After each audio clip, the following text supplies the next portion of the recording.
Começa agora mais um podcast. Olá, sejam bem-vindos a mais um podcast de língua portuguesa. No episódio de hoje, irei tratar de alguns tópicos de revisão. Esse assunto é da hora! Sim, este é um assunto muito importante. No primeiro tópico, irei mencionar rapidamente que, na maioria dos romances do romantismo, existe um olhar masculino sobre a personagem feminina. Em outros termos, personagens como Lucila, Aurélia, Cecília ou Inocência, Luizinha, Vidinha e Isaura são construções de autoria masculina. Como vemos nas aulas, os nomes Lucila, Aurélia e Cecília pertencem aos romances de José de Alencar. Inocência pertence a Visconde de Toné. Luizinha e Vidinha pertencem à obra Memórias de um Sargento de Milícias, de Manuel Antônio de Almeida.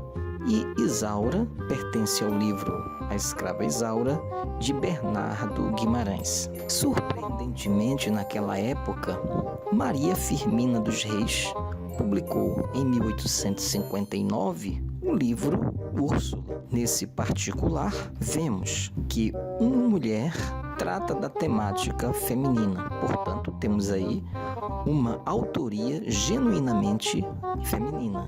Ah não, vai ter que repetir. Nesse sentido, temos um romance de autoria feminina. No tópico 2, focalizo o romance A Escrava Isaura, de Bernardo Guimarães. Nesse livro, é importante destacar a biografia do autor, o resumo do enredo, as personagens, o tempo, o espaço, o foco narrativo, o estilo e a verossimilhança. Que top, hein? Sim, é muito importante. Tópico 3. Como se sabe, é comum na prosa romântica o final feliz.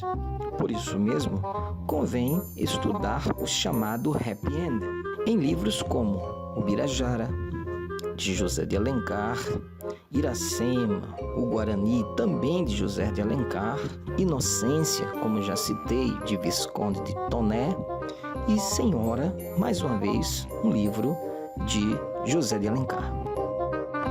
No tópico 4, no próprio romantismo, há uma evolução da concepção de herói. Em O Guarani, de José de Alencar, temos um herói aos moldes do cavaleiro medieval.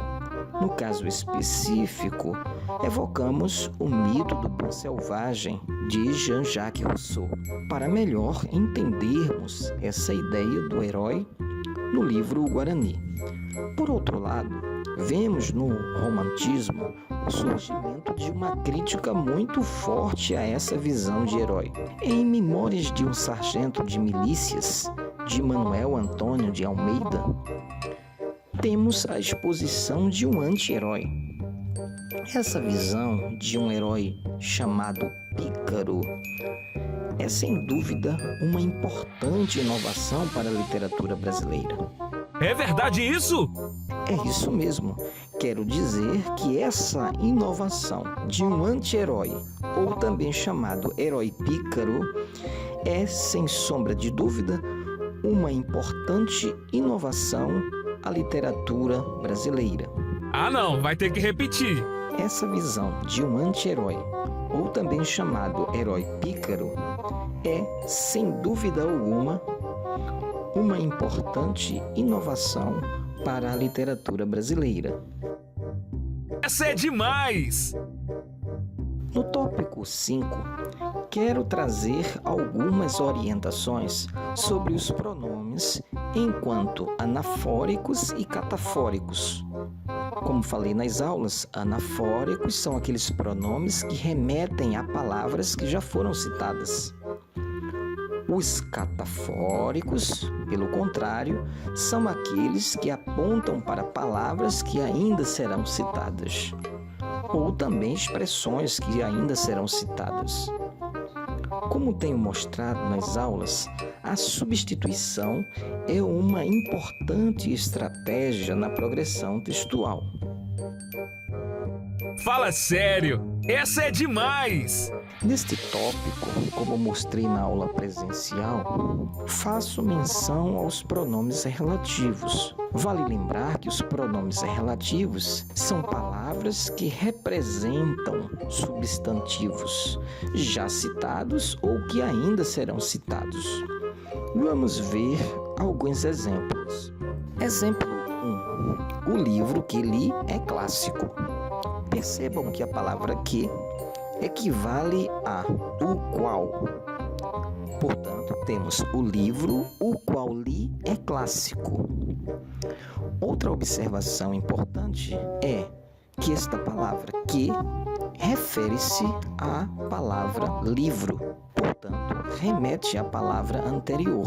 O livro que li, o livro o qual li.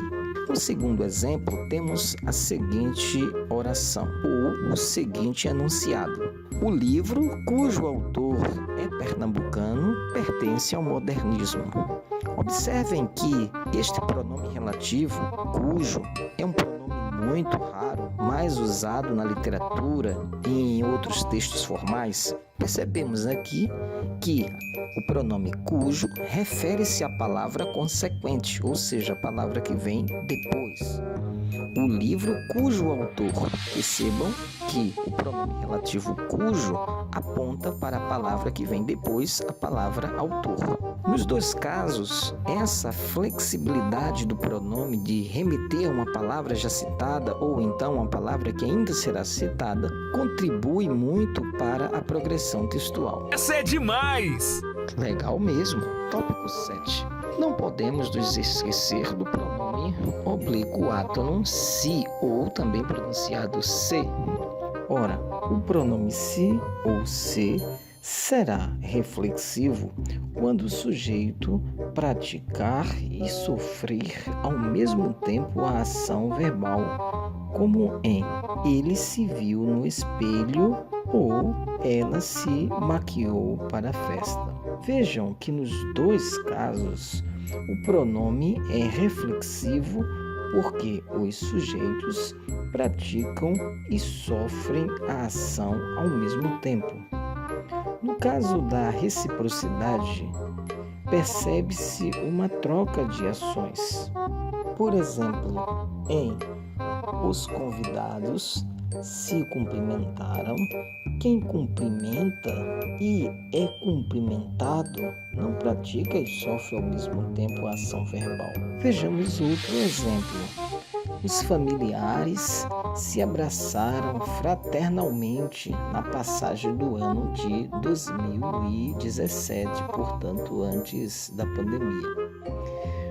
O pronome, neste caso, não é reflexivo, pois as ações são independentes.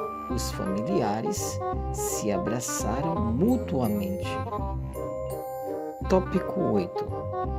Para alguns estudiosos, a reportagem é uma notícia ampliada, isto é, a reportagem aborda um assunto em seus detalhes. Na reportagem é comum encontrarmos narrações, interpretações, fatos e opiniões, exemplos, dados estatísticos, etc.